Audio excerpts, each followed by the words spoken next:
ونيابة عن الوفد المغربي بكل وباسم السيد السفير جميع الوفود ورؤساء الوفود وممثلي الدول عن مشاعرهم التي عبروا عنها تجاه الوفد المغربي، وأريد كذلك أن أشكرهم عن تدخلاتهم وليتأكدوا بأن ملاحظاتهم سنأخذها بعين الاعتبار وسنعمل بشكل جيد لتحويلها إلى واقع داخل بلدنا.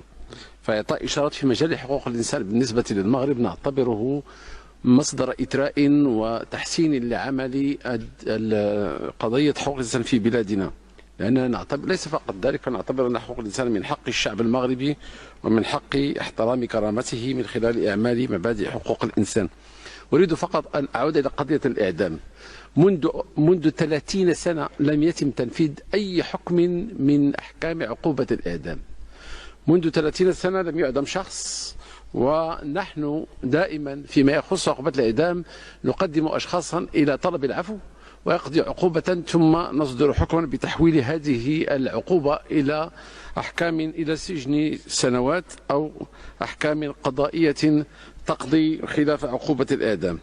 ثم إضافة إلى ذلك أننا هذا الموضوع لا يعرف مناقشة كبيرة داخل بلادنا، وهناك نقاشات حادة في هذا الموضوع، ونحن في المستقبل القريب سيكون عندنا تصور في هذا الموضوع. بالنسبة للمرأة تأكدوا بأنه سيكون هناك تغيير وفقا لتعليمات وتوجيهات جلالة الملك محمد السادس. ستكون هناك إعادة النظر في مدونة الأسرة، لأننا نعتبر بأن المرأة المغربية وحضورها القوي في المجتمع المدني وتأثيرها الكبير في المجتمع المدني أولا وقبل كل شيء تدفع نحو إعادة النظر في مدونة الأسرة، وسندفع بمدونة الأسرة في اتجاه إعطاء ما يسمى بالتمييز الإيجابي لفائدة المرأة ومعالجة كثير من القضايا التي قد تمس بقضية المرأة. طبعا هناك لنا قضايا العنف ضد المرأة، ولكن ليس بذاك الحجم الكبير، ولكن نحن نعتقد في الحكومة أن إذا كانت عندنا حالة واحدة فهناك مساس بحقوق المرأة. لذلك جندنا كثيرا من الوسائل العلمية والوسائل التقنية والمؤسساتية من أجل مواجهة هذه الآفة التي هي حقوق المرأة. والآن نتجه إلى ما هو تقني كالسوار الإلكتروني، وكذلك وسائل حينما تعلن المرأة أنها تتعرض للعنف لمطالبة الشرطة بواسطة وسائل تقنية حديثة.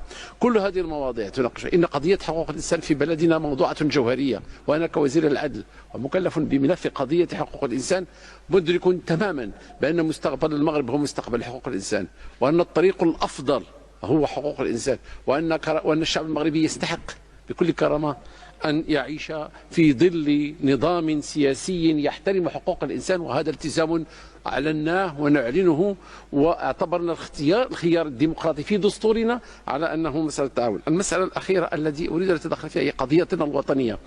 في الحقيقة أنا أتأسف كثيرا لأنه منذ 1975 وهذا ما ينكرونه علينا، منذ 1975 حينما حصلنا على استقلال قليمنا أصرفنا أكثر من 200 مليار دولار على الاستثمارات التي تمت في هذه المناطق، وأصبحت من المناطق الاستثمارية الكبرى في المغرب.